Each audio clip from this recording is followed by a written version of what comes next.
প্রভাস গাড়ুর এই প্রথম ভূতিক horror movie না দেখলে মিস। আজকের এক্সপ্লেনেশন রাজা সাব। মুভি শুরুতেই আমাদের দেখানো হয় নরসপুর ফরেস্ট। জায়গাটা ভীষণ ভয়ঙ্কর, আর দৃশ্যটা ছিল রাতের। সেখানে আমরা একটা রাজপ্রাসাদ দেখি, যেটা দেখতে ভয় ধরানো। মনে হচ্ছিল চারদিকে যেন শয়তানি শক্তির বসবাস। এরপর আমাদের হিরো প্রভাস গাড়ুকে দেখানো হয়, যার নাম মুভিতে রাজা সাব। সে তার নানির সঙ্গে থাকে। তার মা বাবা ছোটবেলাতেই মারা গেছেন। তার পাশের বাড়িতে একটা মেয়ে থাকে, যে রাজা সাবের উপর পুরো লাট্টু। সব সময় তার চারপাশেই ঘোরাঘুরি করে। রাজা সাবও সুযোগ নেয়। সে একেবারে চালু ছেলে। মেয়েটার কাছ থেকে টাকা নেয়, ভালোবাসার ভান করে, স্বপ্ন দেখায়, কিন্তু কখনোই কমিটমেন্ট করে না। এখন আসে তার ট্র্যাজিক গল্প। তার দাদু বহু বছর আগে হারিয়ে গেছেন। রাজা সাবের নানির অ্যালজাইমার রোগ আছে। তিনি অনেক কিছু ভুলে যান। নানি আর সেই মেয়েটা দুজনেই চান যে নানির স্বামী অর্থাৎ রাজা সাবের দাদুকে খুঁজে পাওয়া যাক, যাতে তারা আবার সুখে থাকতে পারেন। নানির মুখে দাদুর অনেক ভালো গল্প শোনা যায়। তিনি নাকি খুব ভালো মানুষ ছিলেন, মানুষের সাহায্য করতেন। এরপর আমরা দেখি পেছন থেকে দাদুর কিছু পুরনো ছবি পাওয়া যায়। ছবি দেখে রাজা সাহেব আর নানি আবেগাপ্লুত হয়ে পড়েন। রাজা সাহেব প্রতিজ্ঞা করে যে সে দাদুকে খুঁজে আনবে, এবং ততদিন নানি এখানেই থাকবেন। সে নিজে নানির দেখভাল করবে। এরপর তারা হায়দ্রাবাদের দিকে রওনা দেয়। পথে রাজা সাহেব তার মামাকে ফোন করে, যিনি পুলিশে কনস্টেবল। মামা সরাসরি বলে দেয় যদি 5 লাখ টাকা দিতে পারে তাহলে সে দাদুকে খুঁজে দেবে এবং সর্বত্র পোস্টার লাগাবে। রাজা সাহেব পাশের বাড়ির মেয়েটাকে একটু ভালোবাসার ভান করে ব্ল্যাকমেল করে 5 লাখ টাকা জোগাড় করে। বাস থেকে নামার পর তার এক বন্ধুর সঙ্গে দেখা হয়, যে গ্রামে বড় বড় কাজের কথা বলতো, কিন্তু এখানে সে অটো চালায়। অটোতে বসে যাওয়ার সময় রাজা সাহেবের নজর পড়ে এক সুন্দরী মেয়ের দিকে। সে খ্রিস্টান ধর্ম অনুসরণ করে এবং ভবিষ্যতে নান বা সিস্টার হতে চায়। রাজা সাহেব প্রথম দেখাতেই তার প্রেমে পড়ে যায় এবং তার পেছনে পেছনে চার্চে চলে যায়। চার্চে সে শোনে যে একটা ছোট বাচ্চার হার্ট অপারেশনের জন্য ডোনেশন চাওয়া হচ্ছে। তখন সে 3 লাখ টাকা ডোনেশন দিয়ে দেয়।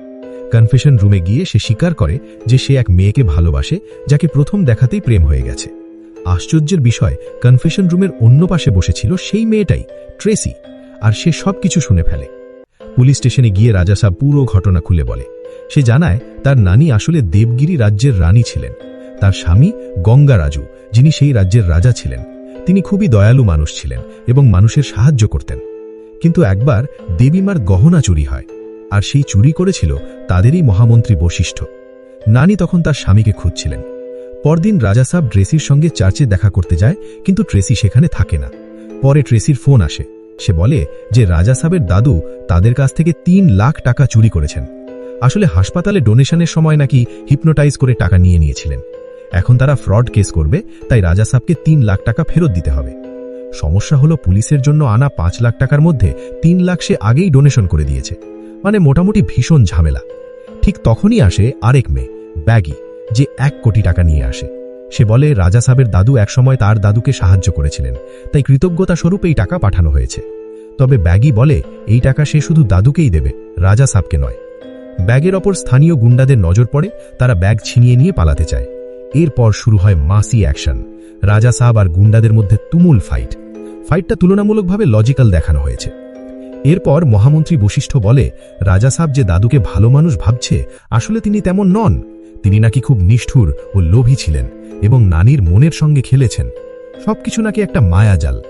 রাজা সাহেব বিশ্বাস করে না। তখন ভৈরবী আসে এবং নিজের আসল পরিচয় দেয়। সে বলে তারাও রাজা সাহেবের দাদুকে খুঁজছে। এরপর দেবগিরি রাজ্যের ইতিহাস বলা হয়। সেটা ছিল খুব বড় আর সমৃদ্ধ রাজ্য। সেখানে রাজকুমারী গঙ্গাম্মাকে সবাই শ্রদ্ধা করত। মহামন্ত্রী বশিষ্ঠ বলে সে প্রথমবার রাজা সাহেবের দাদুকে গঙ্গারাজুকে দেখেছিল এক ভিখারির রূপে। সে বাইরে থেকে এসেছিল আর গঙ্গাম্মার ওপর তার কুদৃষ্টি ছিল। একদিন মন্দিরের বাইরে ভিক্ষা দেওয়ার সময় সে গঙ্গাম্মার হাত ধরে ফেলে। সবাই তাকে মারধর করে, কিন্তু গঙ্গাম্মা বলে সে ক্ষুধার্ত, ছেড়ে দাও। কিন্তু তার মনের ভেতরে অন্য উদ্দেশ্য ছিল। এরপর সে এক শক্তিশালী তান্ত্রিকের কাছে যায়, যে কালো জাদুতে পারদর্শী। সে বলে সে রাজত্ব চায়, সোনা চায় এবং রাজকুমারী গঙ্গাম্মাকে বিয়ে করতে চায়। এর জন্য সে রক্ত চাইত, বলি চাইত। সে যে ছাগলটা সঙ্গে করে নিয়ে গিয়েছিল সেটাকে বলি দেয়, তারপর নিজের হাত কেটে দেয়, যেখান থেকে রক্তের নদী বয়ে যেতে থাকে। এরপর সেই তান্ত্রিক তাকে বলে কঠোর তপস্যা করতে, যেটা করতে হবে শয়তানি শক্তির মাঝে, কুয়োর ভেতরে। তখন সে এমন ক্ষমতা পাবে যে যাকে সে নিয়ন্ত্রণ করতে চাইবে সে ঠিক সেটাই করবে। বিশেষ করে তোমার দাদিমা, সে যা বলবে দাদিমা তাই করবে। এরপর সে প্রাসাদে ঢুকে পড়ে এবং তার শয়তানি শক্তি দিয়ে সব সৈন্যদের নিরস্ত্র ও অচেতন করে দেয়। তারপর চালাকি আর কপটতার সঙ্গে দাদিমাকে প্রসাদ খাইয়ে দেয়, এই বলে যে এটা সে ভিক্ষা হিসাবে এনেছে। প্রসাদ খাওয়ার পর দাদিমা পুরোপুরি তার নিয়ন্ত্রণে চলে যায়। সে যা বলে দাদিমা তাই করতে থাকে। ধীরে ধীরে সে রাজ্যের সব সোনা, রূপো আর গয়নার উপর নিজের দখল বসিয়ে নেয়। এমনকি একটা সময় আসে যখন দাদিমার হাতও সবাই ছেড়ে দেয়। তখন তোমার বাবার দাদিমার কোলে ছোট শিশু ছিলেন। কিছুদিন পর খবর আসে যে তাদের ছেলে মারা গেছে। এরপর দাদিমার আরেকটি সন্তান হয়, সেই তুমি রাজা সাব। সেই সময় থেকেই আমি তোমার আর তোমার দাদিমার খোঁজ করছি, আর তখন থেকেই আমি তোমার দাদু গঙ্গারাজুকেও খুঁজে চলেছি। পুরো সত্যিটা জানার পর রাজা সাবের চোখে পানি চলে আসে। সে সঙ্গে সঙ্গে তার দাদিমাকে ফোন করে বলে, তুমি একজন রাজকুমারী হয়েও এত কষ্ট সহ্য করেছ। তোমার যা কিছু পাওয়ার কথা সব আমি তোমার পায়ের কাছে এনে দেব, আর দাদুকে তোমার সামনে এনে দাঁড় করাবো, এই আমার কথা। এরপর আর দেরি না করে রাজা সাব আর তার দল গঙ্গারাজুকে খুঁজতে বেরিয়ে পড়ে নরসাপুরের জঙ্গলের দিকে। কিন্তু সেটা সাধারণ কোনো জঙ্গল ছিল না, ওটা ছিল যেন এক ভয়ঙ্কর ভ্রমর জাল। আর সেই জঙ্গলের মাঝখানেই দাঁড়িয়েছিল সেই অভিশপ্ত প্রাসাদ। রাজা সাব বলে, আমি দাদিমার পায়ের কাছে সব কিছু এনে রাখব, আর তোকে টেনে হিঁচড়ে নিয়ে যাব। ঠিক তখনই প্রাসাদের ভেতরে এক কম্পাউন্ডারের সঙ্গে দেখা হয়, যে ভীষণ ভয় পেয়েছিল। সে পুরো সত্যিটা জানায়। রাজা সাবের দাদু আসলে সরকারি হাসপাতালে মারা গিয়েছিলেন, লাশ পর্যন্ত কেউ দাবি করেনি। অর্থাৎ বাস্তবে দাদু অনেক আগেই মারা গেছেন, আর এখন তিনি এক প্রেতাত্মায় পরিণত হয়েছেন। কিন্তু রাজা সাব কিছুতেই বিশ্বাস করতে চায় না। তারা সবাই সেই গোপন কক্ষে যায় যেখানে সব টাকা পয়সা আর সম্পদ রাখা ছিল। রাজা সাব, তার মামা, বৈরাগী আর সেই অটোচালক সবাই সেখানে ছিল। তারা যখন টাকা তুলতে যাচ্ছিল, ঠিক তখনই মেঝে ফেটে যায়, আর সেখান থেকে বেরিয়ে আসে দাদু গঙ্গারাজু। সে বলে, এই প্রাসাদটাই আমার পুরো শরীর, আর এই টাকা আমার হৃদয়। এই প্রাসাদের মৃত্যুর পর কোনো উত্তরাধিকারী নেই, আমি এর একমাত্র উত্তরাধিকারী। এই প্রাসাদই আমার দেহ, আমি এখনো এই টাকার মাঝেই জীবিত। এরপর সে নিজের ভয়ঙ্কর শয়তানি রূপ দেখায়। সেটা দেখে সবাই আতঙ্কিত হয়ে যায় এবং উল্টো দিকে পালানোর চেষ্টা করে। কিন্তু ততক্ষণে প্রাসাদের সব দরজা বন্ধ হয়ে যায়। সবকিছুই ছিল এক ভয়ঙ্কর মায়া। এরপর একের পর এক কমেডি সিন আসে। তারপর গল্প সিম কার্ডের ঘটনার দিকে যায়। তখন জানা যায় রাজু ফোন করে মহামন্ত্রী বশিষ্ঠকে জানিয়েছিল যে দাদিমাকে হাসপাতালে নিয়ে আসা হয়েছে, কারণ দাদুকে পাওয়া গেছে আর তার অবস্থা খুবই সংকটজনক। তাকে বাঁচিয়ে রাখতে হলে দাদিমার সঙ্গে দেখা করানো খুব জরুরি। বশিষ্ঠ গঙ্গাম্মার সামনে যায়, কিন্তু গঙ্গাম্মা তাকে দেখেও কোনো প্রতিক্রিয়া দেখায় না, কারণ সে এখনও মায়াজালে আবদ্ধ। বশিষ্ঠ তাকে বোঝাতে চেষ্টা করে, বলে, আমি যা বলছি সব সত্য। আর রাজু বলে, আমি তো এসব কিছুই করিনি। এটাও এক ধরনের মায়া, তোমার দাদু গঙ্গারাজুর মায়া। সে নিশ্চয়ই ভেতরে ভেতরে কোনো ভয়ঙ্কর ষড়যন্ত্র করছে। এই পরিস্থিতি দেখে ট্রেসি একজন সাইকোলজিস্টকে ডাকে, যে কোনো এক্সোরসিজম বা ভূত তাড়ানো না করেই মানুষের ভেতর থেকে ভয় আর আত্মিক প্রভাব দূর করতে পারে। তাকে ডাকা হয়। সে ঘরে ঢুকেই দেখে চারদিকে এক্সোরসিজমের জিনিসপত্র, ইলুমিনাটি সম্পর্কিত প্রতীক, নানা দর্শন ও তত্ত্বের সামগ্রী। মানে এই লোকটা কোনো সাধারণ মানুষ নয়, সব বিষয়ে সে পারদর্শী। সে সবাইকে হিপনোটাইজ করতে শুরু করে এবং তাদের ঠিক সেটাই দেখায় যা সে দেখাতে চায়। সে মানুষের আত্মাকে দুর্বল করে তাদের একটা মায়াজালে আটকে দিচ্ছিল। সে রাজা সাবকে চোখ বন্ধ করে ধ্যান করতে বলে। রাজা সাব বলে, শুরুতে তার সামনে সবকিছু পরিষ্কার ছিল, সুন্দর সুন্দর স্মৃতি ভেসে উঠছিল। কিন্তু হঠাৎ করেই দৃশ্য বদলে যায়। রক্তে ভেজা এক ঘর, সেই অভিশপ্ত প্রাসাদ, আর একটা কুয়া যেখানে তার দাদু মানুষ হত্যা করছিল।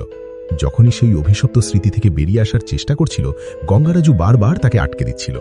জোরে চিৎকার করার পর রাজা সাবের উপর থেকে হিপনোটাইজম ভেঙে যায়। তখন সাইকোলজিস্ট বলে, তোমার দাদু তোমাকে যে ঘরে নিয়ে গিয়েছিল, আমাকে সেখানে নিয়ে চলো। তারা সেখানে গিয়ে দেখে একটা কুয়া আছে, আর সেখানে দড়ি ঝুলছে। দড়ি টানতেই কুয়া থেকে একের পর এক মৃতদেহ বেরিয়ে আসে। সবাই ভয়ে সেখান থেকে পালিয়ে যায়, কিন্তু সাইকোলজিস্ট সেখানে থেকেই যায়। ঠিক তখনই তার সামনে হাজির হয় গঙ্গারাজুর আত্মা। সে তাকে বলে, পদ্মভূষণ হলেও তুমি আমার মনের ভেতরে ঢুকতে পারোনি। এরপর সে নিজের ভয়ঙ্কর ভৌতিক রূপ দেখায়। সাইকোলজিস্ট ভীষণ আতঙ্কিত হয়ে বাইরে বেরিয়ে আসে এবং বলে, একে হারাতে হলে আমাদের নিজেদেরই নিজেকে হিপনোটাইজ করতে হবে, আমাদের নিজেদের আত্মাকে শক্তিশালী সত্তায় পরিণত করতে হবে। এই কথা শুনে গঙ্গারাজু উপরের দিকে তাকায়, কিন্তু সেটা কেবলই এক ভ্রম। আসলে এই সব কিছুই দাদু রাজা সাবকে দেখাচ্ছিল। বাস্তবে সে গাড়ি পর্যন্ত স্টার্ট করেনি। এরপর দাদু তাকে বলে, যদি তোমার দাদিমার স্বাভাবিক মৃত্যু হয়, আমি আবার জন্ম নেব। এই কথা শুনে রাজা সাব বুঝে যায় তার হাতে আর কোনো উপায় নেই, তাকে এই সবকিছুর ইতি টানতেই হবে। সে সবাইকে বাইরে রেখে নিজে প্রাসাদের ভেতরে ঢুকে দরজা বন্ধ করে দেয়। হাতে একটা মশাল নিয়ে সে সব সম্পত্তিতে আগুন লাগাতে যায়, কিন্তু সেটাই ছিল তার ভুল। রাজা সাহেব যখন একেবারে অসহায় হয়ে পড়ে তখন তার সাইকোলজিস্টের কথা মনে পড়ে। নিজেকে নিজে হিপনোটাইজ করতে হবে, নিজের মনের গভীরে গিয়ে নিজের আত্মাকে শক্ত করতে হবে। সে চোখ বন্ধ করে ধ্যান করে, আগুন জ্বলতে শুরু করে। গঙ্গারাজুর কোনো কৌশলই আর কাজ করে না। তখন সে তার তান্ত্রিককে ডাকে এবং বলে, তুমি আমার ভেতরে মিশে যাও, তবেই আমি ওকে হারাতে পারবো। তান্ত্রিক বলে, এটা এত সহজ হবে না। তখন তার সব ইন্দ্রিয় শক্তি জেগে ওঠে। আমরা দেখি এক এক করে সব ইন্দ্রিয় শক্তি আনলক হয়ে যাচ্ছে। ভগবানও রাজা সাহেবের পাশে দাঁড়ান। শেষ পর্যন্ত সে ওই শয়তানি শক্তিকে পরাজিত করে। ব্যাটেলের দৃশ্যটা একেবারেই হলিউড মুভির থেকে কম লাগেনি। আমার তো মনে হয়েছে এই মুভির VFX সত্যিই দুর্দান্ত ছিল। কিন্তু গল্প এখানেই শেষ নয়। যে 3 জন মেয়ে রাজা সাহেবের পেছনে পাগল ছিল, শেষে রাজা সাহেব কাকে বেছে নেবে? শেষ দৃশ্যে আমরা দেখি রাতে রাজা সাহেব একটা জায়গায় যায় যেখানে সার্কাস বসেছে। সেখানে এক লোক হাতুড়ি দিয়ে কিছু একটা মারছে। আর মুভিটা এখানেই শেষ। তো বন্ধুরা, মুভিটি কেমন লাগলো আমাদের কমেন্ট করে জানাবেন। ভালো লাগলে শেয়ার দিয়ে একটি লাইক দেবেন। আর ওহো, চ্যানেলটাকে সাবস্ক্রাইব করতে ভুলবেন না কিন্তু। সাবস্ক্রাইব করে দিন। সবাই ভালো থাকবেন। ধন্যবাদ।